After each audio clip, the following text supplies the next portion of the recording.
Test 1. You will hear a number of different recordings and you'll have to answer questions on what you hear.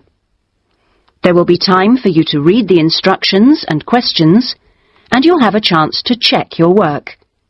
All the recordings will be played once only. The test is in 4 sections. At the end of the test, you will be given 10 minutes to transfer your answers to an answer sheet.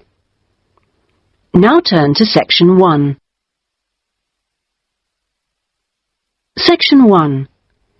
You will hear a telephone conversation between a travel consultant and a customer. First, you have some time to look at questions 1 to 4.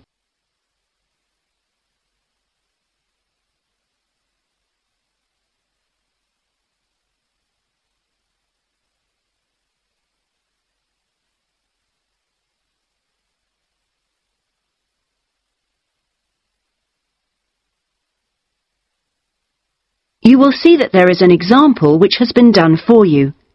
On this occasion only, the conversation relating to this will be played first. Good afternoon, Dreamtime Travel. How can I help you? Oh, hello. I'm interested in the holidays you offer along the coast near here. Yes, we operate several tours up the coast. Where in particular did you want to go? Well, I like the sound of the holiday that mentioned whales. Was it, whale watching? Oh, that's our whale watch experience. It's very popular, and it's based in a lovely little town with nice beaches. The holiday is called Whale Watch Experience, so Whale Watch Experience has been written on the form. Now we shall begin. You should answer the questions as you listen because you will not hear the recording a second time. Listen carefully and answer questions 1 to 4. Good afternoon, Dreamtime Travel. How can I help you? Oh, hello. I'm interested in the holidays you offer along the coast near here. Yes, we operate several tours up the coast. Where in particular did you want to go? Well, I like the sound of the holiday that mentioned whales. Was it, whale watching? Oh, that's our whale watch experience. It's very popular, and it's based in a lovely little town with nice beaches. Oh, right. And how long does it last? It's 2 days. That includes 4 hours travel time each way from here. Good. I don't want to be away any longer than that. So, is that by coach? Actually, it's by minibus. We like to keep those tours small and personal, so we don't take a whole coachload of people. In fact, we only take up to 15 people on this tour, although we do run it with just 12 or 13. Oh, right. So, do you run these tours often? Well, it depends on the time of year. Of course, in peak times, like the summer holidays, we do them every weekend. But at the moment, it's usually once a month at most. And when is the next one going? Let me see. There's one in 3 weeks' time, which is April the 18th, and then we don't have another one until June the 2nd. All right. And is April a good time to go? Pretty good, though the really good time is later in the year. I have to say, though, that the whale sighting is only one of the many things offered. Really? Yes, the hotel itself where you stay has great facilities. It's called the Palisades. The Paris what? No, it's actually the Palisades. Pallilsades. It's right on the main beach there. Oh, I see. All of the rooms have nice views, and the food is really good there too. Oh, right. Before you hear the rest of the conversation, you have some time to look at questions 5 to 10.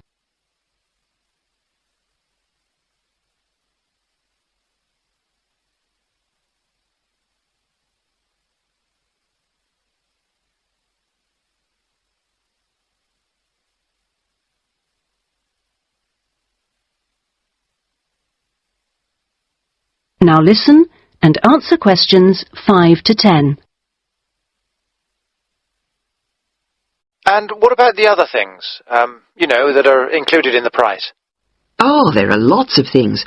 If you don't want to do the whale watch cruise, your guide will take anyone who is interested either on a bushwalk through the national park near the hotel, and there's no extra charge for that, or on a fishing trip.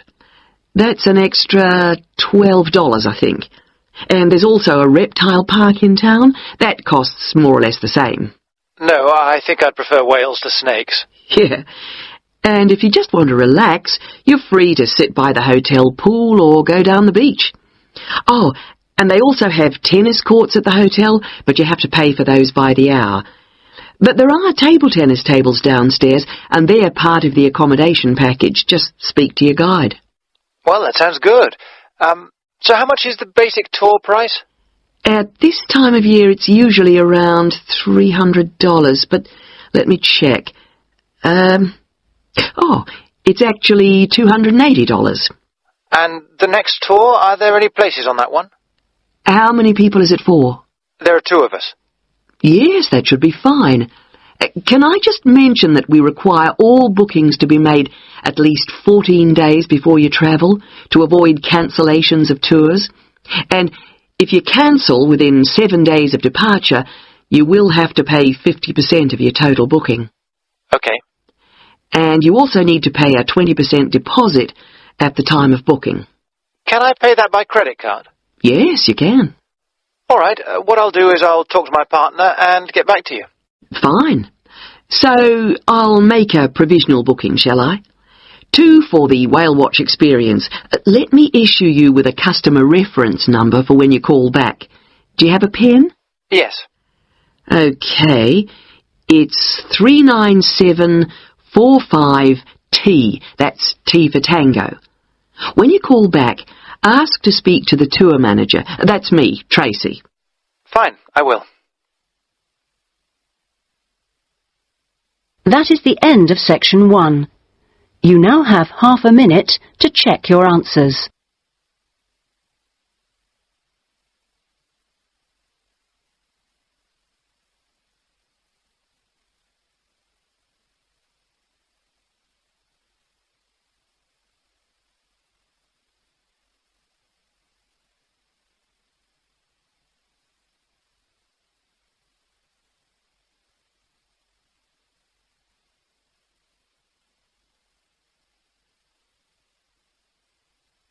Now turn to section 2.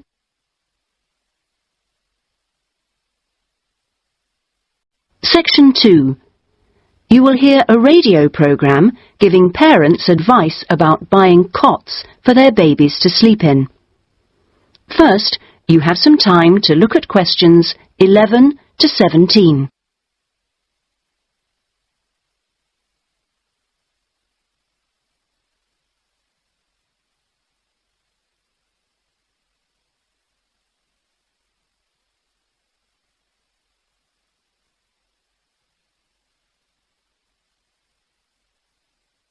Now listen carefully and answer questions 11 to 17.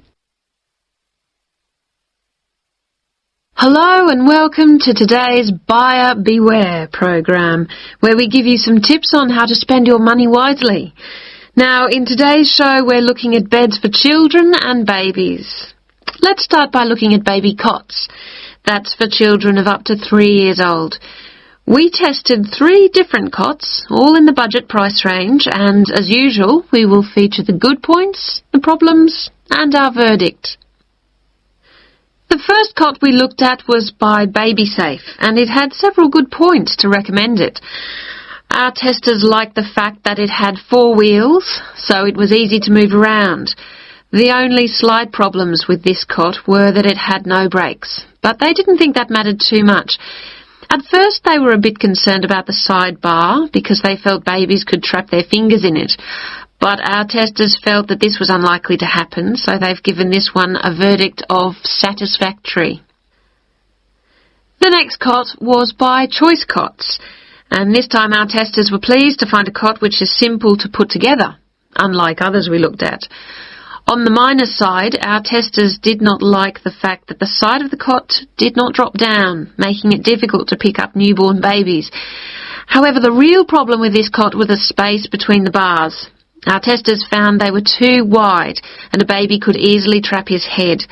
We felt this was a real safety hazard, and so we've labelled this one dangerous, I'm afraid. Before you hear the rest of the programme, you have some time to look at questions 18 to 20.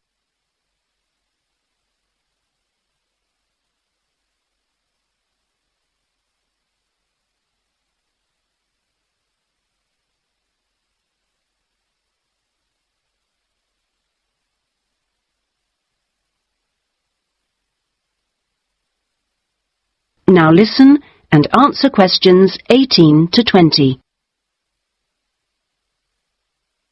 And finally, better news for the Mother's Choice cot. This cot was slightly different in that although the sidebar did not drop down, the base could be raised or lowered into two different positions, making it safe as well as convenient.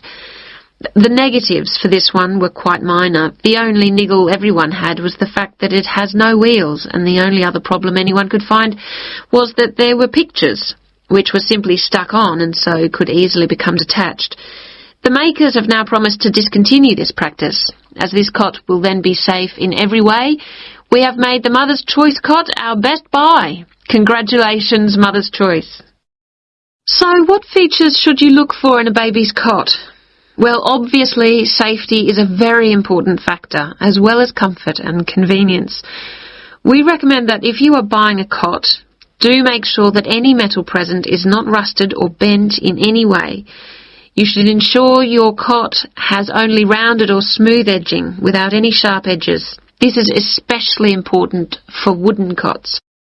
And now, on to beds for toddlers. That is 3.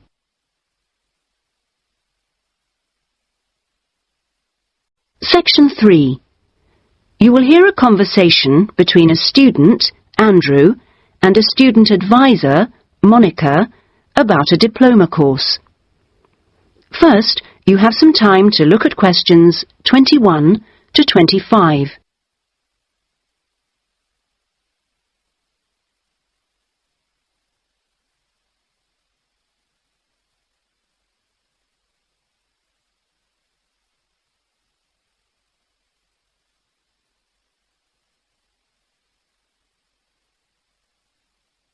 Now listen carefully and answer questions 21 to 25.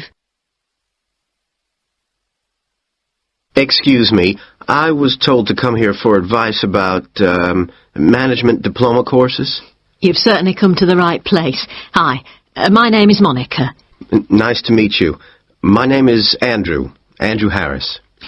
So, Andrew, have you seen our diploma course prospectus yet? Yes, I've already looked at it. In fact, I thought the information on course content was really useful. But I'm afraid I'm a bit confused by all the different ways you can do the course. Full-time intensive, part-time, and so on. Mm-hmm. Well, let's see if I can help. I think each course type has its advantages and disadvantages, so it really depends on you, your own study habits, and your financial circumstances, of course. Are you working at the moment? Yes, I've been working in the administration section of the local hospital for the last 3 years. Mm-hmm. And before that, I worked in the office of a computer engineering company for 2 years. So I've got about 5 years of relevant work experience. Mm-hmm. And what I'm hoping to focus on is personnel management. I see. And are you planning to leave your current job to study, or are you thinking about just taking a year off? I want to know what my options are, really. I don't want to quit my job or anything, and my employers are keen for me to get some more qualifications, but obviously it would be better if I could do a course without taking too much time away from work. Right. So you don't really want to do the full-time course, then? No, not really. It's also a question of finances. You see, my office have agreed to pay the cost of the course itself, but I would have to take unpaid leave if I want to study full-time, and, well, I don't think I could afford to support myself with no salary for a whole year. Okay. Well, you have two other possibilities. You could either do the part-time course, that would be over 2 years, and you wouldn't have to take any time off work, or you could do what we call a modular course. You could do that in 18 months if you wanted, or longer. It's quite flexible, and it would be up to you. So what does the part-time course involve? For that, you would join an evening class and have a lecture twice a week. Then you'd have to attend a seminar or discussion workshop 1 weekend a month. What kind of coursework would I have to do? Well, it's a mixture. You'd be expected to write an essay each month, which counts towards your final assessment. You have a case study to do by the end of the course, which might involve doing a survey or something like that. And also you need to hand in a short report every 4 weeks. So that's quite a lot of work then, on top of working every day. It sounds like a lot of studying, and really tiring. Yeah, you certainly wouldn't have much free time. Before you hear the rest of the conversation, you have some time to look at questions 26 to 30.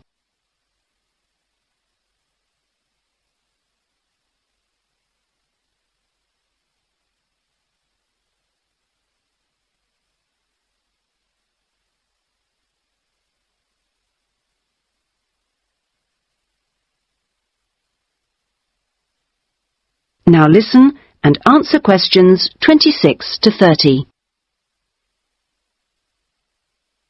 What about the modular course? What would I have to do for that?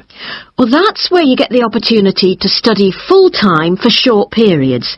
That way you can cover a lot of coursework and attend lectures and seminars during the day. And each module lasts for 1 term, say about 12 weeks at a time. There are obvious advantages in this. The main one being that you can study in a much more intensive way, which suits some people much better. And how many of these modules would I have to do to get the diploma? The current programme is 2 modules, and then you have to choose a topic to work in more depth. But you can base that on your job, and so you don't need to be away from the office. And how long it takes is up to you. The important thing is that you don't have to study and work. You can focus on one thing at a time. Yes, I can see that.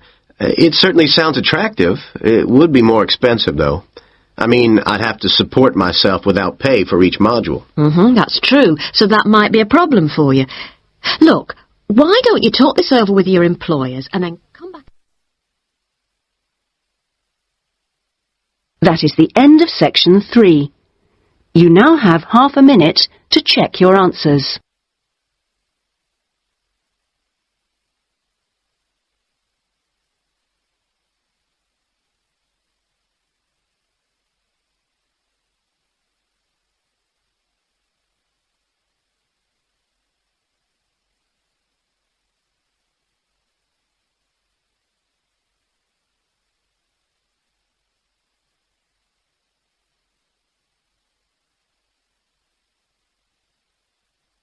Now turn to section 4.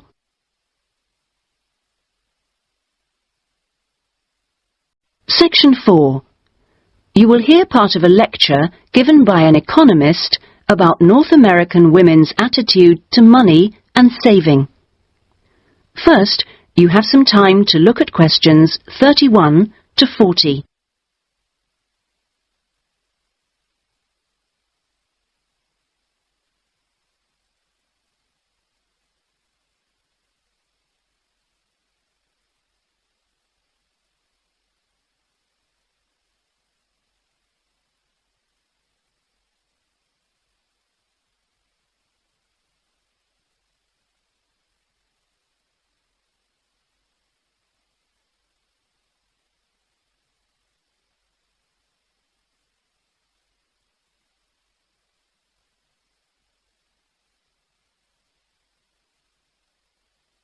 Now listen carefully and answer questions 31 to 40.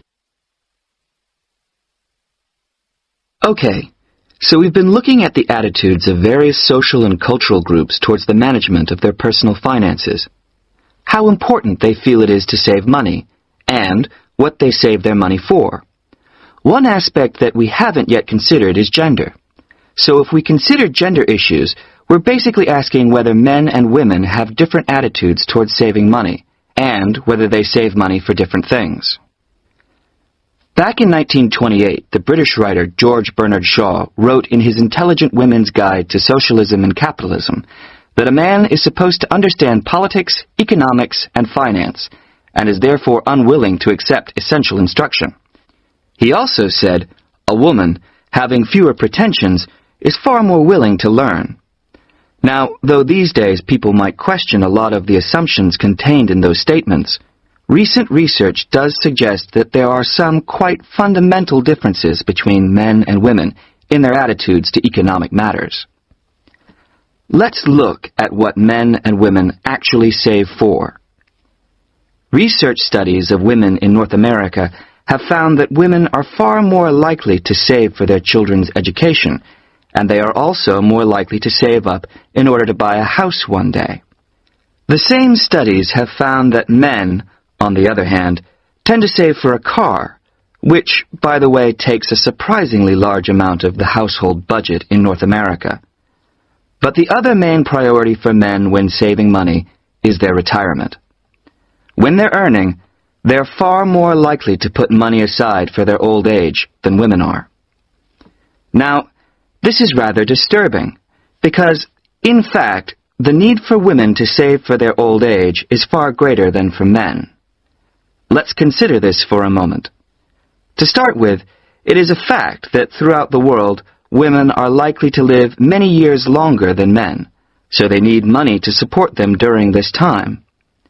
Since women are likely to be the ones left without a partner in old age, they may therefore have to pay for nursing care, because they don't have a spouse to look after them. Furthermore, the high divorce rates in North America are creating a poverty cycle for women. It is the divorced women who will most often have to look after the children, and thus they need more money to look after not just themselves, but others.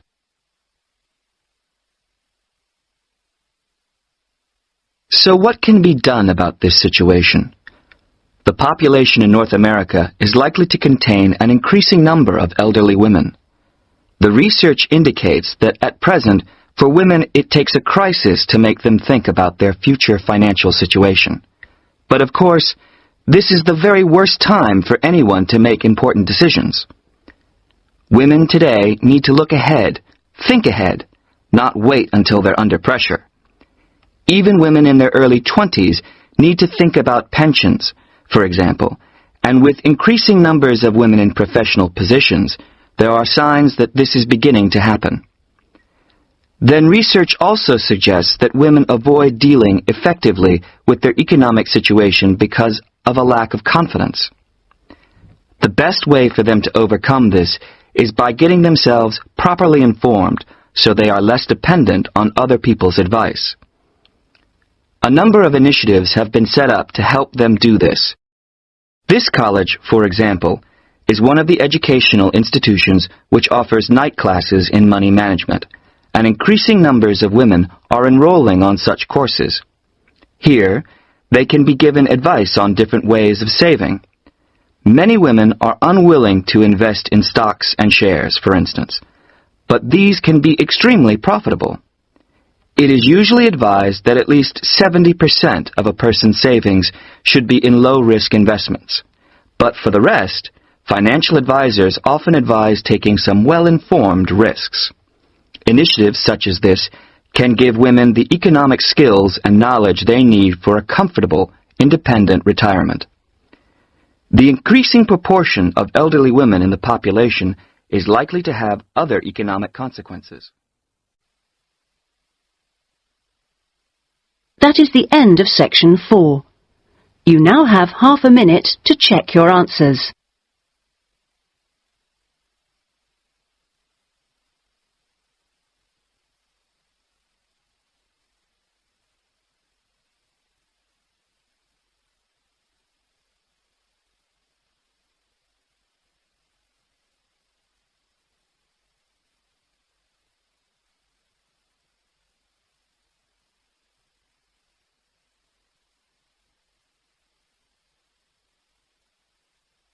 That is the end of the listening test. In the Ielts test, you would now have 10 minutes to transfer your answers to the listening answer sheet.